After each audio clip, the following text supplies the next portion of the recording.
These are plastic storage containers, which are very important to the food industry. They can be used for storing food in refrigerators, freezers, as well as in the pantry.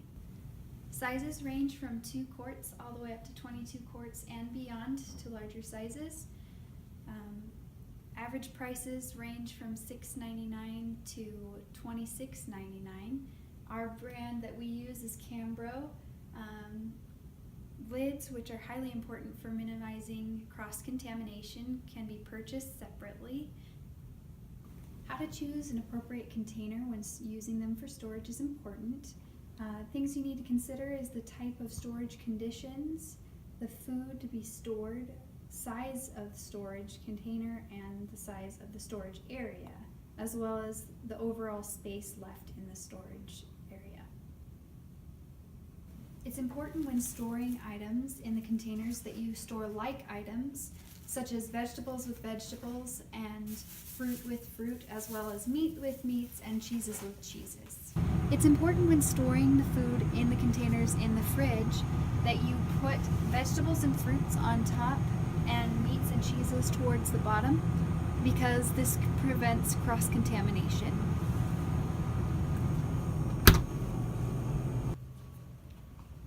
First in, first out is a principle in which you use your oldest foods in your inventory first in order to maximize your efficiency in using your inventory. It's important to properly label all containers when using the first in, first out method. There are several different types of labels, including some which dissolve when you wash the containers. While you may use these in the ice side of the steam table, it's important that you do not use them ever in the hot side of the steam table because they will melt. Use these only for cold or room temperature conditions. When washing the containers, it's important to make sure you remove all food particles from the container before beginning the wash in the garbage. Then once you have most of the food particles removed, you rinse with the water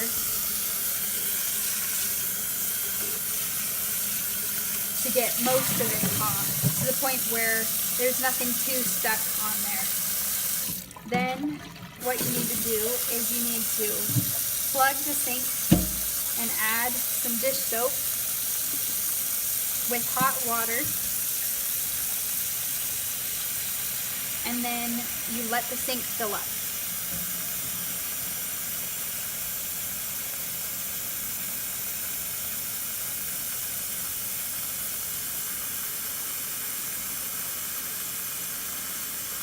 It's important to soak the sponge before you start using it. When filling up, you need to fill up the container with water to begin scrubbing, and make sure it has enough suds in there that you can really make a difference on getting the food particles off.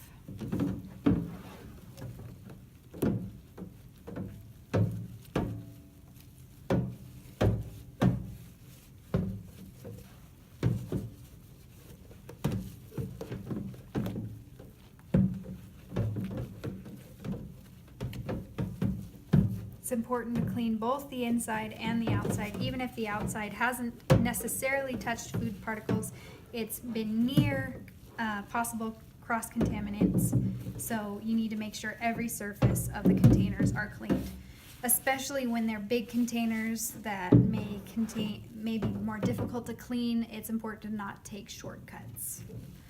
So then after you're done, make sure you rinse out, you drain the sink, and then rinse off the container in the opposite sink. Depending on how much soap you use, it may take a minute because the suds will continue to make more suds.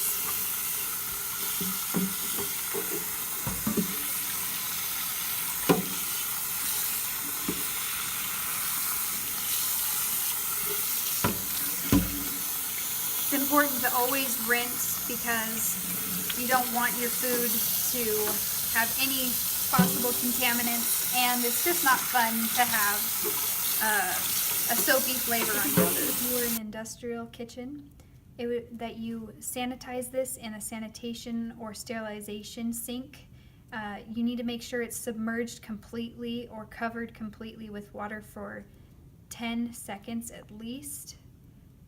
But then after that, you need to dry off the container.